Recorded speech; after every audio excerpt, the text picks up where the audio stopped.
Pernahkah Anda berpikir bahwa foto-foto liburan Anda bisa menghasilkan uang? Ya, ini benar.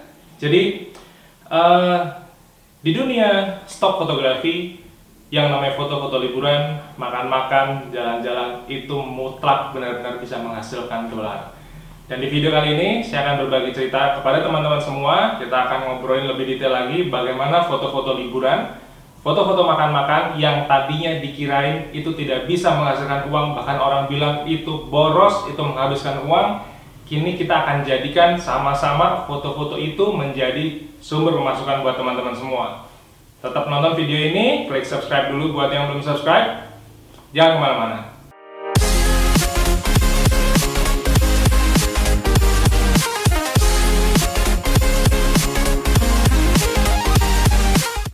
Halo teman-teman fotografer, nama saya Bima Aditya dan terima kasih sudah datang ke channel saya.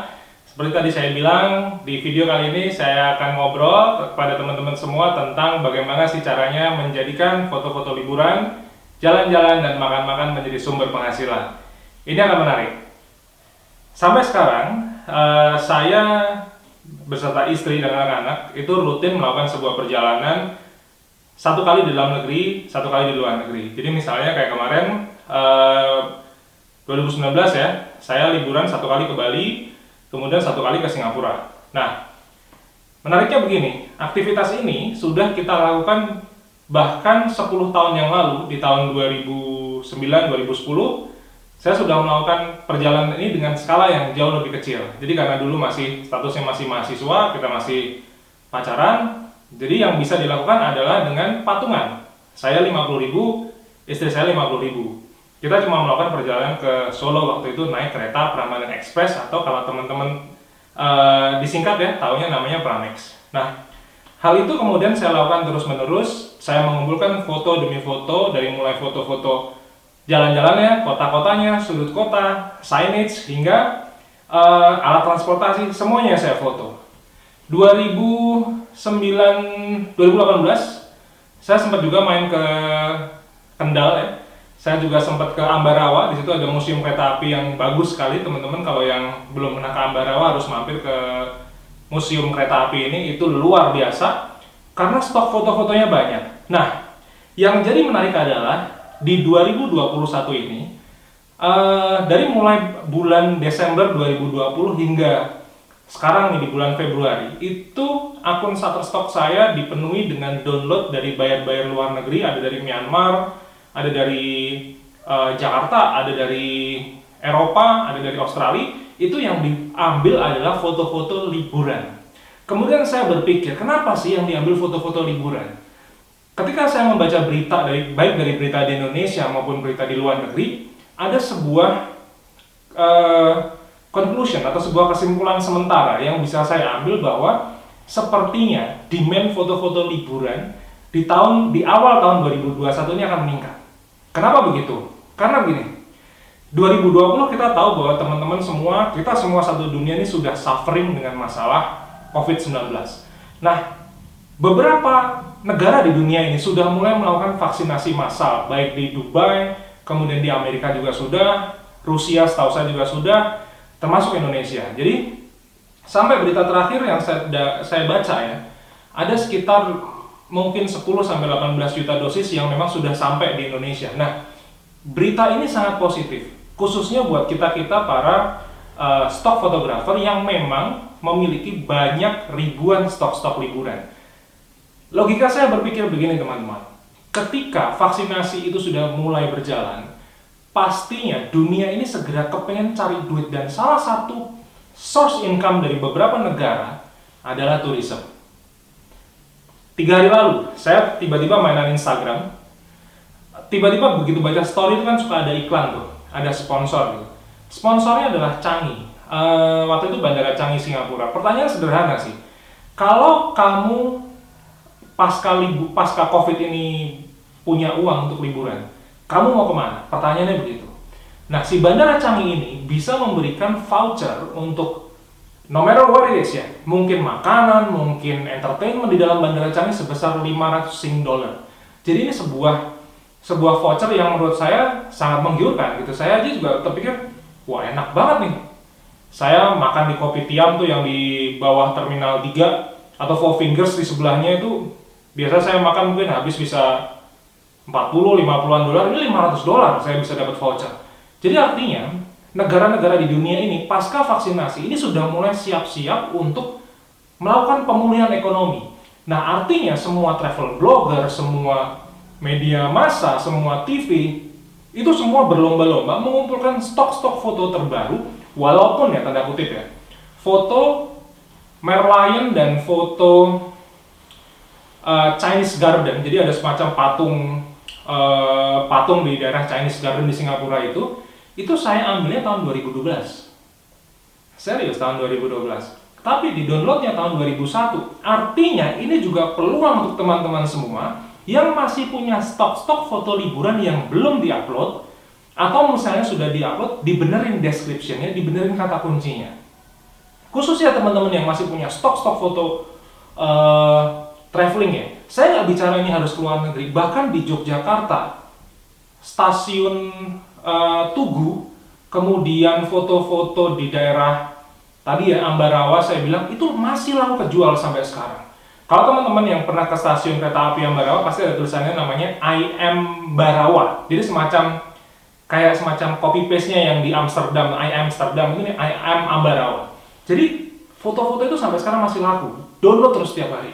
Nah, ini peluang teman-teman. Jangan sampai ketika negara-negara di dunia ini pada berlomba-lomba nih mencari berbagai macam konten foto, konten footage, terus kita jadi stock fotografer cuman diem. Saya nggak bicara tentang membuat sebuah foto yang rumit, advertising, atau buat periklanan, enggak. Ini benar-benar foto liburan, apa adanya, khususnya yang punya signage atau icon tourism. Kayak tadi di Ambarawa, ya tulisan I Ambarawanya. Kemudian saya di Singapura ya, Merlionnya, kemudian Esplanade-nya.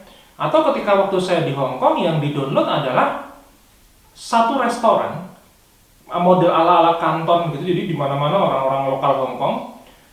Itu saya di daerah North Point ya. Itu namanya Java Road Island, Java Road. Jadi foto itu di-download terus-terusan gitu. Kadang-kadang uniknya lagi, yang download juga dari Hong Kong. Jadi kemarin ketika foto Merlion itu di-download, yang download saya cek tuh demografinya, Singapura juga. Jadi artinya, ini peluang besar buat kita semua, buat saya, buat teman-teman semua yang bermain di stok fotografi, untuk kembali nguploadin foto-foto lama-lama yang belum ke-upload, kemudian di-optimize jadi sebuah income. Nah, sekarang caranya nih bagaimana? Jadi yang pertama, teman-teman sekarang bongkar-bongkar tuh handphone, bongkar-bongkar komputer, harddisk atau SD card-nya yang masih ada di lemari, dibuka. Ada foto-foto liburan apa yang teman-teman miliki sekarang. Kalau sudah, kemudian diedit yang natural. Jadi nggak usah pakai color tone yang aneh-aneh atau mungkin download artinya visual efek yang lain-lain, nggak usah. Jadi senatural mungkin. Saya biasa pakai preset saya yang namanya Singapore Glam. Saya ada tulis link description-nya di bawah kalau teman-teman mau download. Ini karena Singapore Glam ini saya bikin presetnya waktu di Singapura. Jadi saya bikin presetnya sangat natural karena saya muter-muter dari Haji Lane, kemudian ke Orchard, kemudian Chinatown, semuanya saya foto dengan apa adanya, sangat natural. Jadi kalau teman-teman yang mau silahkan download di bawah, saya kasih link description-nya. Kalau sudah diedit, kemudian di-upload ke Shutterstock. Yang belum jadi member Shutterstock, ada link description-nya juga di bawah. Ini gratis, jadi teman-teman tinggal daftar. Kayak kita daftar Facebook atau Instagram, cuma bedanya yang kali ini teman-teman harus masukin alamat rumahnya di mana, kemudian payout metodenya apa. Saya kebetulan pakai PayPal dan itu recommended ya. PayPal sangat cepat. Saya terima duit nih misalnya $100 hari ini, siang jam 1 gitu ya. Nanti sore jam 4 saya withdraw, ada klik withdraw gitu. Terus habis itu besok siangnya biasanya jam 11, antara jam 11 sampai jam 12 tuh uangnya udah masuk ke rekening saya. Saya kebetulan pakai BCA, cuman kalau misalnya teman-teman pakai Mandiri, BRI atau bank Permata segala macam, semuanya mungkin pakai PayPal itu. Nah, kalau sudah, yang paling penting adalah dua hal ya. Jadi satu menulis deskripsi, yang kedua adalah kata kunci. Jadi sebagus apapun fotonya, itu kalau penulisan deskripsinya jelek dan memilih kata kuncinya jelek, maka fotonya nggak akan muncul. Saya pernah trial sih beberapa foto saya gitu, ada namanya foto ini foto minuman ya, jadi homemade hot cappuccino gitu. Saya foto dengan apa adanya, pakai cahaya biasa. Itu first page di algoritmanya Shutterstock first page, makanya foto itu beberapa kali ke download. Nah begitu juga teman-teman ketika nguploadin misalnya foto Esplanade misalnya, ini nggak bisa jadi foto komersil karena wah susah, kita minta izin sama pemerintah Singapura mau jadiin foto komersil nggak bisa. Cuman yang di download adalah foto editorial. Jadi foto editorial itu teman-teman harus menjelaskan ini kapan dibikin, tanggal berapa, bulan berapa, dan di mana. Biasanya suka nulisin misalnya Singapura, misalnya 5th May 2012 misalnya gitu. Nah habis itu harus dijelasin ini benda apa, posisinya lagi ngapain, kemudian kenapa benda ini ada di sini, itu semua dijelasin. Nah teman-teman bisa baca di description di Shutterstock ya tentang bagaimana cara menulis foto-foto editorial. Setelah itu dipilih kata kuncinya. Kalau misalnya yang difoto misalnya stasiun kereta Ambarawa seperti tadi, maka yang diupload adalah museum, kata kuncinya, train, railway station, Ambarawa, Central Java, Indonesia, kemudian vintage, old school, colonialism. Jadi kata-kata kunci yang sangat related dengan foto-foto tersebut. Kita dikasih peluang untuk bisa menuliskan sampai 50 kata kunci, sehingga banyak sekali yang bisa diolah ya, banyak sekali yang bisa diambil untuk kemudian dimasukin ke kolom kata kuncinya. Nah, deskripsi sama kata kunci ini sangat penting. Teman-teman harus trial error terus, sehingga kalau nanti sudah ketemu feels-nya, teman-teman tinggal nulis dengan santainya, nanti penjualannya cepat. Saya paling cepat penjualan foto sekitar mungkin 3-4 hari ya. Ada yang sampai 3 bulan juga baru laku ada. Cuma artinya karena stok fotonya juga udah 3.000-an lebih ya. Footage saya juga bikin, footage jangan salah tuh duitnya gede tuh. Teman-teman bisa cek nih di video yang di atas ini linknya ya. Itu footage, saya bikin footage dibayar waktu itu downloadnya $6,66. Artinya kalau dibandingin dengan foto yang minimal downloadnya tuh sekitar 10 sen gitu, ini saya dapat 66 kali lipatnya gitu. Padahal saya yakin ini belum maksimal, bisa sampai $17, mungkin $20-an. Bukan 4K loh, masih videonya masih HD. Jadi yang pada punya foto-foto liburan, yang pada punya footage liburan, uploadin sekarang. Karena ini peluang 2021 Februari, feeling saya nih, sentimen vaksinasi itu masih sampai nanti akhir tahun. Jadi artinya selama 1 tahun full, kita nih sebagai stock photographer ini benar-benar bisa mendulang dolar sambil kita beraktivitas ya. Teman-teman nggak perlu harus jadi fotografer kayak saya juga nggak apa-apa. Yang masih kerja kantoran ya silahkan kerja kantoran, yang jadi chef ya silahkan jadi chef, yang jadi dokter lah, arsitek jadi arsitek. Tapi yang punya foto-foto liburan, ayo diupload karena ini passive income yang bagus. Cukup menarik ya ulasannya hari ini ya. Jadi tentang bagaimana cara menjual foto-foto liburan, makan-makan, atau semua yang bernuansa tourism, traveling untuk mendapatkan passive income. Teman-teman yang masih bingung, saya menulis sebuah ebook ya.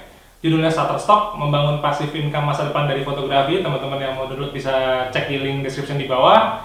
Ada kupon code buat dapat diskon, jadi jangan lewatin ini. Di situ saya ngajarin bagaimana saya nulis deskripsinya, saya contohin betul-betul, kemudian kata kuncinya apa-apa. Yang menarik adalah di ebook ini saya tunjukin foto yang laku kayak apa dan yang nggak laku kayak apa. Saya tunjukin, jadi saya buka abis-abisan. Kalau nggak laku ya memang saya tunjukin nggak laku. Jadi saya bilang bahwa ya ini foto ini ditolak. Mau sebagus apapun saya mau ditolak ya ditolak. Udah, kalau Shutterstock nggak ada excuse. Nggak memenuhi persyaratan misalnya, tiba-tiba lensanya fokusnya misalnya kabur gitu, ya sudah tolak. Mau fotonya kerennya kayak bagaimana, artistiknya kayak bagaimana, semuanya tolak. Ini berbeda dengan ketika saya memotret di wedding fotografi. itu kadang-kadang blur, sepia, mungkin misfocus itu menjadi sebuah nilai artistik. Cuman di stock fotografi, no way. Jadi semuanya harus mengikuti aturan Shutterstock. Nah, di ebook itu saya tunjukin plus minusnya. Yang laku foto-fotonya kayak apa, yang nggak laku juga kayak apa, saya tunjukin semua ya. Jadi download ebooknya biar teman-teman bisa belajar sambil santai-santai di rumah, baca-baca buku yang lebih bermanfaat ya. Mudah-mudahan video ini menginspirasi teman-teman semua untuk mulai menjual foto-foto atau footage liburan. Jangan lupa subscribe, saya akan bagiin video-video lagi tentang dunia fotografi yang saya jalani selama 11 tahun ini. Mudah-mudahan bermanfaat, tetap semangat ya, jangan lupa. Kita tahu pandemi ini memberikan banyak cobaan, cuman tetap positive thinking bahwa selalu ada peluang di tengah-tengah sebuah bencana dan kita harus manfaatin itu. Terima kasih, sampai jumpa. Saya Bima Aditya.